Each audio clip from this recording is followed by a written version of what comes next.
Now we are pleased to welcome Steve Kennedy, the Vice President of Marketing and Head of Digital and Media for Nestle USA. And his session will be moderated by Aaliyah Lamborghini, VP of Client Sales and Strategy at Verizon Media. Welcome to the virtual stage, Steve and Aaliyah. Hey, Scott, how are you? I'm doing great, thanks. How are you? I'm well. You can see me and hear me. There's Steve. Hi, Steve. Can you hear me is the question. We got you now. All right, cool. I'm going multi-mode here. I've got my phone doing the audio because my microphone on my computer seemed to fail me here. So Only on days when you have a panel, though, right? That's right. Perfect. Well, thanks for the intro, Scott. And Steve, it's really nice to see you. Again, I'm Aaliyah Lamborghini, and I'm with Verizon Media, and I'm really happy to be here with Steve Kennedy today. Steve's the VP and Head of Digital and Media at Nestle USA. Steve and I were talking about this a little bit earlier in the week, and we decided that we would start way back in mid-March, which feels like 3 years ago at this point, when the world really flipped upside down in the first of several crises that we would experience over the next 3 months. So Steve, the baking industry blew up at that time. I consumed a lot of chocolate chips with my family, and things changed massively for you. Can you share us a little bit about your personal story? You had recently started at Nestle. Yeah, so I joined the company late last year, and then was commuting from my home in Michigan to Arlington, Virginia. And then when things got a little bit crazy, I started driving to our office in Solon, Ohio, which is a little bit closer, and half my team was there. And then things got a little crazier, and I've now retreated back to Michigan. So my commute went from flying to Virginia to driving to Ohio to my office in my basement at this point. So I've fully retreated back, and I'm glad I'm not owning two homes at this very moment. But things got thrown out of whack a little bit. Yeah, it sounds like you narrowly escaped that, and I'm glad for it. Lots of us are in our basement these days, or just trying to find a place away from the rest of our families to work. You've got a team of about 70 people at Nestle USA. How are you taking care of those folks in a pandemic? I know we talked a little bit about, initially we were worried about, would we be able to get all this work done? How did it shift from there? Yeah, I think we went into it and, we dispersed everybody from the office back out to their homes, and we're worried about keeping people engaged, keeping people on task, being productive, all of those things. And, I think what we quickly realized was we've got a really agile group of team members, and, keeping everybody engaged and on task really wasn't the problem at all. And we've quickly pivoted to more of a focus on keeping people from getting burned out. It's very easy for things to creep into other parts of the day. Times that were used for commuting have now become times for meetings, and the work and the life balance gets blurred pretty quickly. And so right now it's more of a focus on keeping people from getting burned out. Trying to get people to take vacation time, even though lots of folks don't have a place to go. You need that headspace. And so it's really a focus on trying to help people mitigate what is pretty crazy situation, because we've got some good team members that were really slaving away at it, and frankly need them to not do that and take a break. Yeah, I think one of the things that I've seen is sort of this blending of, you wake up essentially in your office and you go to bed in your office at night, and there's not as much separation. Do you have any tips or tricks, or how are you organizing your day to get around that and try to provide some level of separation? Yeah, again, it's blocking your calendar, making sure that you're not setting meetings up at times where you used to eat breakfast, turning the computer off at night, making sure that you've just compartmentalized your calendar a little bit. Mm-hmm. And then setting expectations with the team, right? That we're trying to enjoy some summer Fridays, even though a lot of folks, like you said, aren't getting a head start on vacations. But take that time, get outside, ride a bike, do what you can do, but compartmentalize as much as you can. Yeah, 100%. That's really good advice. And has your family benefited from the lack of commute, do you think? Yeah, so I've had more time with my family and having dinner and things than I've had in a long time, and so we're riding a lot of bikes, getting out and enjoying the summer weather and socially distanced, of course, but doing what we can do to stay active. Yeah, good for you guys. So from a business perspective, I think the first thing is that you had to take care of team members and move forward that way. Also, Nestle has a massive portfolio of brands and products. What was some of the focus initially when you were starting to look at this new reality of everyone working at home and obviously different supply chain challenges too?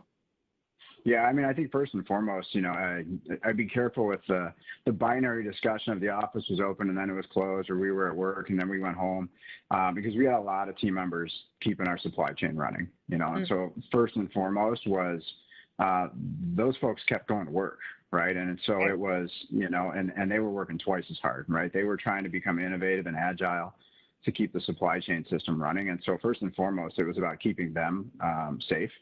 And making sure that they were able to keep the supply chain moving, because the other piece of it is recognizing that we played a pretty significant role in our consumers' lives at this time, right? Everybody, a lot of consumers went home and stayed home, right? And, we played a huge role in that, with our product portfolio across everything from coffee to baking to water to frozen foods and pizza and so forth. A lot of folks rely on our products. And so in order to keep that moving, we had a lot of team members, continuing to work extremely hard. And so we're very cognizant of not using the terms of, we're returning to work and things like that, because there are a lot of folks that are still working really hard in those factories and within our supply chain. So that was step one, right? Figure out how to keep the product and the supply chain up and running and keep those folks safe. From a marketing perspective, though, so then the next question is, what do you do from there? And, a lot of it was, let's make sense of our media investments, right? We want to be cognizant of spending into a supply chain shortage, right? So oftentimes when we weren't able to, things got sold out, right? And so you want to be sure that we're not promoting a bunch of products that we can't even get to stores anymore. And so it was being agile with the media investment and reallocating it as necessary. And then from there, looking at the creative itself, right? So for the media and everything that we still had out there, how do you make sure that it's contextually relevant, right? And so looking at the creative and saying, right, how do we make sure we don't have content with kids going to school, people packing up food and taking it to work, all of these, scenes where it really would have just been pretty tone deaf for the time. And so, to your point, it's a broad portfolio with lots of brands and lots of messaging associated with each of those. And so we had to spend a lot of time, auditing that content, updating that content to make it contextually relevant. Yeah. Well, I'm really hopeful that you can re-update your content and send a picture of the kids going back to school in the fall. So, so are my kids, but in the meantime, we're keeping the Toll House business afloat. I think myself, as they've taken to baking too. So perfect. Yeah, I would definitely say we never came across a shortage of Toll House chocolate chips. So thanks for that. You've kept us supplied there. Switching gears a little bit, so it's a pretty massive change to have undergone, an adoption of e-commerce in the grocery space over the course of these last 3 months, and something that I think has doubled. Can you talk a little bit about, just that process and what that was like for you all as a team in terms of strategy? Yeah, so e-commerce in the grocery industry has been slowly growing, and then as everybody was sent home, it just skyrocketed, and it just as you think about transformation in industries, right? So ours just got a large boost to it and kicked it in gear a little bit, and so we've always known it's an important component of our business, and so it's just made that even more evident. But you start to realize there's a lot of systems that we rely on, like product availability, software and partners. The importance of making sure that our nutritionals and things like that are correct on our websites, because the more that people start to shop digitally, the more important all of those data streams become. And so just shine a bigger light on the importance of all of the parts of our business that help support e-commerce. Yeah, and you had made an interesting comment to me about once you're in the cart, it's infrequent that you would come back out in terms of that digital cart. And I think about my online grocery shopping habits, and I've gotten into this just repeat last week's order, repeat. So that's very interesting in terms of just a different way to strategically consider your business. So. Yeah, I mean, look, humans have always shopped by habit, right? We do that in the store for traditional approach, right? Everybody, that's why packaging is so important in our industry, right? Because a huge change to the packaging, and all of a sudden the habit and the known schemas that you've built for the look and feel of a product on a shelf it gets broken. In e-commerce, it's even more important, right? Because the technology is built to make it as seamless and remove tension as you possibly can. And so once you're in there, the odds of staying in there are pretty good. And so as long as you're delivering a good product experience. And so the idea is trying to get in there as early as possible with some of those new folks that are joining the platform. Yeah. So let's talk about, sensitivity within communications and social in particular. We actually at Verizon Media recently conducted a survey where 71% of respondents said they did expect brand leadership in times of crisis. And I know that, in the social sphere, it's really challenging to make sure that you're not receiving any blowback from, any influencers based on what they think about your particular response to something like COVID-19. Can you talk a little bit about how you all managed your social and made sure that that was consistently right on the money with the consumers? Yeah, look, it's never going to be right on the money with every consumer, right? But again, it goes back to making sure you're contextually being smart about what you're saying. And so, you're kind of, it's a lose-lose situation in a lot of cases, right? If you don't say anything, you'll get in trouble for that. If you say the wrong thing, you'll get in trouble for that. And so you got to thread a needle pretty tightly there. But for us, a lot of it was around, making sure that we clearly were not looking opportunistic throughout this process. As COVID set in, the biggest thing as we started to look through our creative and our content was making sure that we're not looking opportunistic because people were relying on a lot of our products. Right. We wanted to make sure that we weren't coming out with messaging around, hey, stock up and go, buy as many frozen pizzas as possible before they're all gone or something silly like that. Right. Where we're totally taking advantage of the situation. Right. And so we wanted to maintain this kind of level of lighthearted looking or context and feel, not diminishing where we were at today. But, frankly, just making sure that we didn't look like we were trying to take advantage of the situation because we were in a position that we easily could look like we were doing so. Yeah, that is definitely a really tricky needle to thread. And I'm sure, that continues on today for you guys. And we probably won't be on the other side of that for a long time. No, and I think from there, it's just staying plugged into what's happening. Right. And so we saw a lot of engagement in our category that you didn't typically see before. Like you mentioned, you were leaning into baking a little bit, and we've seen a ton of growth in the baking industry and a lot of new bakers, coming into the category. And so, and people having a lot of fun with it, right? People working on they're trying to perfect their best cookie, but we saw a lot of, Dalgona coffee take off and a lot of coffee concoctions coming from home. And so how do we, help with that, right? How do we provide our own recipes and look to lean in where people are experimenting and just kind of keeping your ear to the social landscape from that lens. Yeah, very interesting. I will also say we embarrassingly have stocked up on a lot of Nestle brand water in the basement because apparently in a pandemic, it's a good idea to just stock up on water. So I'm not sure what the relative need of that is, but we've got a lot. So thank you for that. Yeah, there was a distinct pattern of we went from toilet paper to packaged goods and food to definitely all the baking stuff was in that first wave, and then it all of a sudden all the fitness equipment sold out, probably due to the result of gyms closing, but also partially due to increases in baking and cookies. So we're helping each other out a little bit there. But yeah, there was a lot of that happened at the outset. Yeah, for sure. So you guys did something that was super cool. You were doing a ton of monitoring, as you mentioned, of just consumer mindset and culture and what was going on. And when, Michael Jordan's Last Dance documentary was coming out and the episode about the flu game, can you tell us a little bit about that? Yeah, so that was pretty funny. So Jordan's famous flu game, he ultimately ended up blaming it on food poisoning in that series and blamed it on delivery pizza.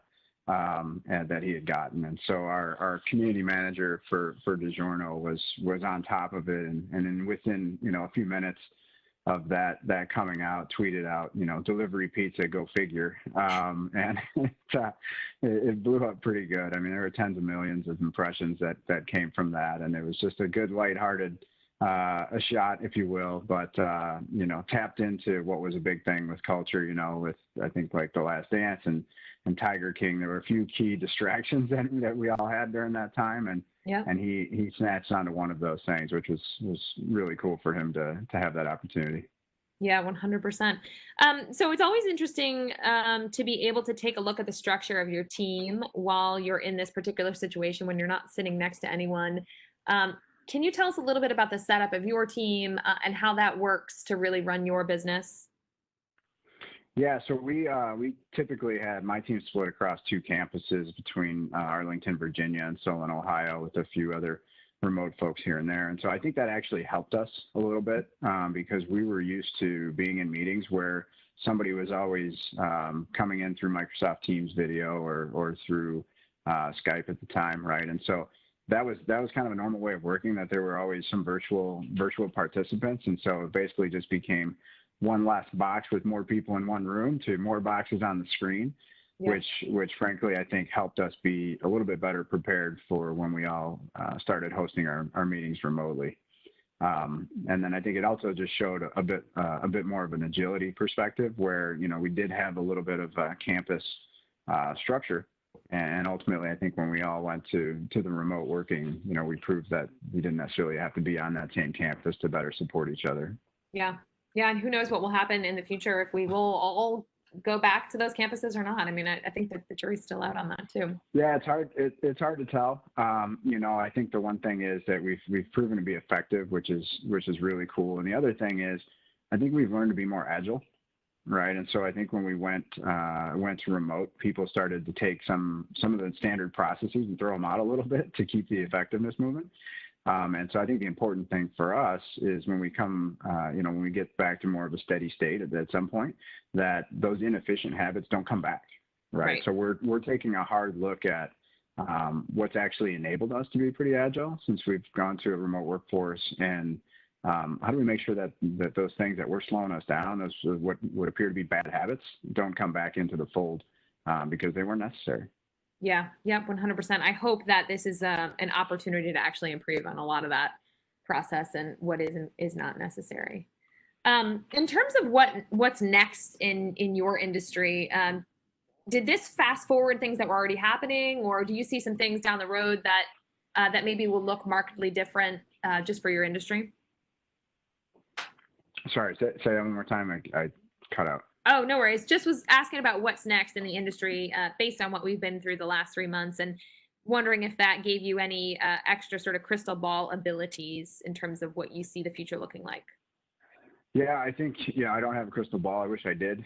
I think since this started, we've relied heavily on our strategy and insights folks to really try to do as good a crystal ball looking as possible.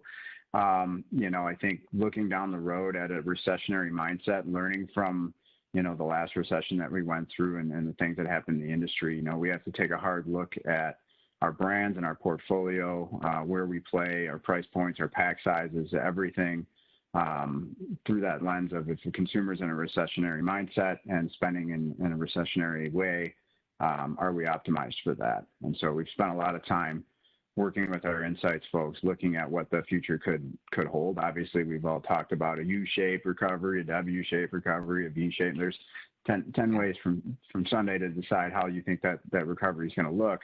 But one of the things I think there's been a lot of consistency on is this thought of recessionary situation coming. And so if that does happen, taking a hard look at recession proofing as much as you possibly can anyway, the portfolio. Yeah, 100%. And so you're responsible for a big, huge chunk of the business in terms of brand communications and agency relationships, and as the head of the Media Center of Excellence. With all of that, it's hard for your people have to be pretty clued into what's going on. How are you supporting them when they're becoming overwhelmed or things are just getting to be a little too much externally? Yeah, I think it's, on the media front, God bless our media team. We've revised media plans more times than I can ever imagine at this point. But, they're working closely with the industry and leadership in the industry to try to, build out how we're planning for the following years and the end of this year and so forth. From the overload, I think what you're getting at from just kind of the overall environment that folks are working through, such as like our social media teams, right? It's hard for them to turn it off. Yeah. I think for the rest of us, you can commit recommendations of don't, turn the news off, unplug a little bit. It can be overwhelming to folks. And so for our social media team, it's even increasingly harder because they're always on, they're always listening. And so we do stress kind of this idea of trying to back each other up a little bit so other folks can unplug, because they gotta, well, you don't want to miss any opportunities and make sure that we're still staying on top of things as a business. Those folks need to decompress a little bit to get out of this world, because it can overwhelm you individually as somebody who's always listening to it. Yeah, 100%. And particularly when you're not there in person to sort of take care of folks as you would, face to face. That's a massive challenge. Yeah, and a lot of that is checking in with like folks and individuals and kind of pinging in. And, we do probably what everybody else is doing, is having, virtual happy hours or virtual trivia days and little celebrations or luncheons or breakfasts, and trying to bring some more of that human feel to it as much as you possibly can. To just, check in and make sure people are in the right mind space. Yeah, it's hard to work if you can't focus on, what's going on. So I definitely appreciate that. I'm sure that your team does too. In terms of partnerships and folks who've been particularly helpful, where did you all lean in, when things started to go awry in mid-March, and where did you get what you needed from? A lot of our agency partners have been great. Some of our tech partners, as well as our creative agencies, were very flexible with us. And we started, literally doing remote content generating creation, where we do, remote, pre-pro meetings, and we're sending equipment to places to do, virtually led, content creation and shoots and things like that. And so, I think everybody kind of rolled their sleeves up and said, how can we be more agile here? And a lot of the internal teams had to do a lot of work too. We have an internal agency, creative team that, we had to figure out things like how to get past our own firewall. So, things like that you really think would have to deal with, but we did, and so a lot of partnership between our agencies and then, our internal creative team, as well as our IT folks, to make things happen. Yeah, I'm sure. And those are the types of relationships that probably got much stronger over the course of this too, as folks really step up to lead for you. So. Yeah, you start to see who's going to lean in and who's going to help out in this time, for sure. Yeah, absolutely. And so I won't ask you when you think you're going back to the office. And I think it's a great point that you mentioned early on, which was, a lot of our folks have never left the office and are still in the office. So I wanted to acknowledge that as well. That's the case working for Verizon. I certainly feel that too. And it's really, really lucky that we're in this digital space where we can do our jobs remotely. In terms of, level of massive disruption to just your day-to-day work and getting things done on a scale of 1 to 10, how big of a deal is it that you and your teams are working, from the home office now versus being together, do you think? 10 being a huge big deal, 1 being, not at all.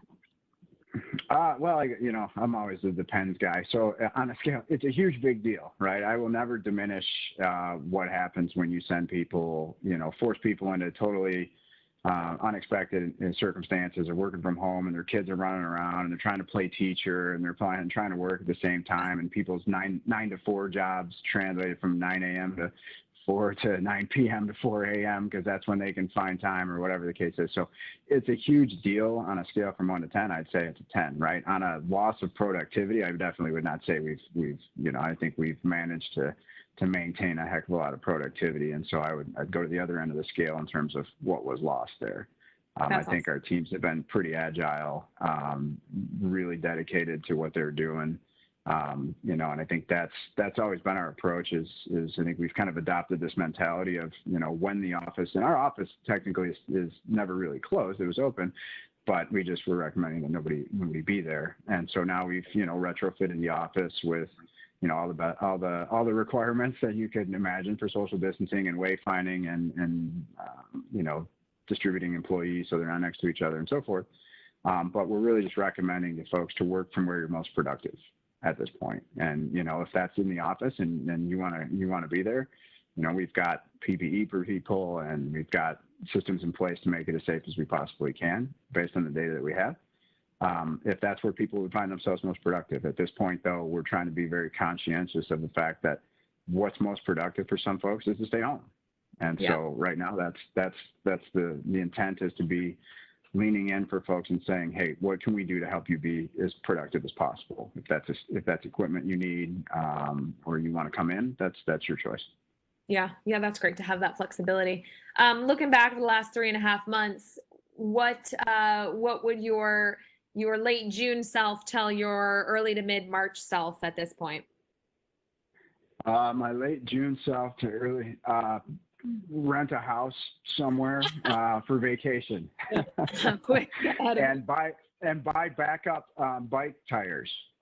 So my kids are turning into little professional bike riders, and we've blown through a couple of bike tires, which are in high demand apparently too. So buy backup bike equipment and rent a house, because now that I've realized I'm not going anywhere or moving, my vacation plans are non-existent, and trying to find a house rental now is very difficult. So make vacation plans and buy some backup equipment for bicycles. Yep, perfect. I say that from my mom's house where she's babysitting my kids. So I'm and maybe a few extra rolls of toilet paper, but just in case. Awesome, cool. Well, Steve, I think we have a couple minutes for Q&A from the audience. If I'm doing this right, but I'll lean on the brand innovators folks to let me know what the scoop is there.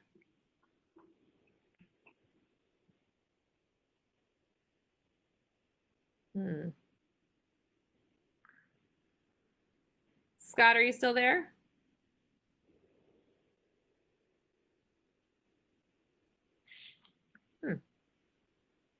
Steve, I hope we're on the right, still on the right login here.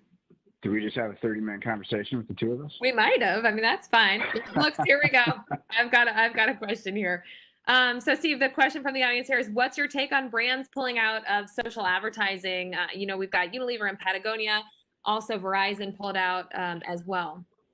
And I think this is specific to Facebook too. Yeah, there's a lot of internal discussion going on with that right now.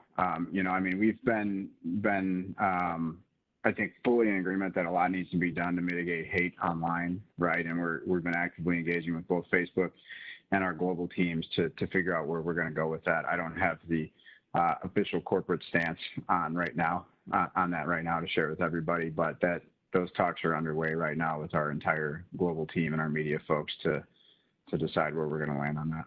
Yeah, super interesting for sure. Is there any media mix switch from your social mix to the rest of your digital advertising that you felt to be necessary during this time?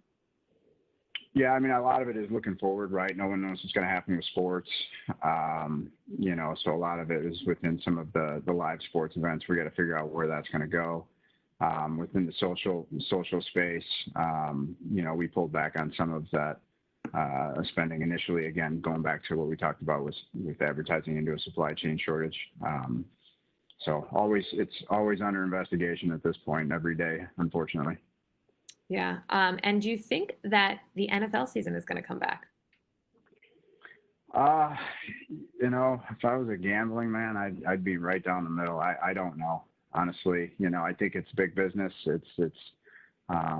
But the way that things look, it's a risk at this point too. So if they can control it, I don't see stadiums packed with fans, but my prediction is only as good as the next guy. So will they play games? Maybe. Will they be stadiums packed with fans? That doesn't seem as likely. Yeah. I did read an article about the idea of selling covered seats with advertising space. So maybe that'll make up for some of where to place some media dollars. There's always a place that we can think of to put the media dollars, right? That's right. Wonderful. Awesome. And then I may be looking in the wrong box here for the Q&A, but I think we've got a couple more questions here. This one is interesting about leadership style. So have you noticed a personal shift in your leadership style over the past few months, or what's changed there for you? Yeah, I think there's been a bit, even with myself and some of the other folks, it's just more of a, I don't want to make myself sound bad, but like more of a human connection focus. Mm-hmm. I think there's just been a lot more, a ramp up of empathy. I know within myself and among a lot of the other leaders is just really starting to empathize and connect with folks more on a personal basis, right? I think, we've worked together with lots of folks and people don't, know who their kids are or know if they have a dog or not and things. And I think we've gotten a window into some folks' personal lives as we've all worked remotely. And I think that's kind of humanized our teams a lot more. There's been, I think, actually a closeness that's come within our team that wasn't actually there before, because I think we've gotten to know each other a little bit more on a personal level. Yeah, 100%. I think there's something to be said about, you're in each other's houses every day too, right? So there's this aspect of knowing what's going on at home, and we would have never probably seen the inside of your basement before this, but here we are. So. Right, and there's been a level of patience, I think, that's been integrated with folks as well. I think as every one of us is dealing with some distractions and so forth, right? I think we've kind of that empathy and that patience has been dialed up a bit, and I know I've seen that with myself too. Yeah, just a little more understanding for the human condition in general, whatever the case may be, for sure. And are you finding yourself doing an all right job of separating personally? Are you doing okay with shutting the laptop and following your own advice there? Do as I say, not as I do. Yeah, I'm trying. I think I've done a good job of making sure that, I'm having dinner with the family, getting outside, getting exercise, taking walks and things like that to just, decompress a little bit. For a while it was like, oh, I can take a walk and take a call at the same time. Right. And try not to do that as much anymore. So just to shut down a little bit here and there. Yeah, that makes total sense.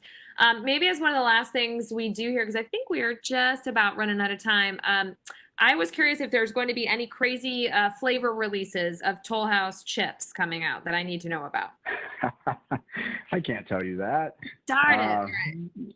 So yeah, no, I mean, those guys are always looking at, crazy stuff. The downside is I don't get to eat a bunch of R&D cookies at my house anymore. So, but that's one missing piece of the office for sure, but my kids are trying to make up for it. No doubt. Your own personal R&D test kitchen. That's great. That's right. Awesome. Okay. Well, I think we are just about out of time. There's Scott. Hey, Scott. Hey, this was a fascinating session. Steve, you need to do something in terms of mobile delivery for the R&D test kitchen cookies. Hey, I'm not saying that we're not looking into it. So, sometimes, if delivery's all the rage, maybe we'll start sending cookies over. Yeah, absolutely. Absolutely. Well, Nestle is always a very forward-looking brand, and Verizon too. And I think you called it out a few minutes ago in terms of brands. Unilever now, Verizon earlier this week, starting to take a stand when they deem it appropriate. And I think that's fantastic that they're either seeing the social pressure or just seeing that things need to change. And that's exactly where we are. We're in the midst of massive change. It's being accelerated by virtue of the pandemic and other influences, certainly the social unrest, Black Lives Matter. And we're actually seeing companies start to do something about it now, which is completely refreshing. It really is. It is. Great. Well, thank you both. And Aaliyah, just as a former car guy, it's always nice to see a Lamborghini in my feed. You got it. Anytime. My question is typically, do you have one? And the answer would be no. I'm sorry to disappoint you there, but. Well, there you go. And we'll refrain from any full Monty references on my end. So thank you. Perfect. Thanks a lot, Steve. All right. Thanks, guys. Appreciate it.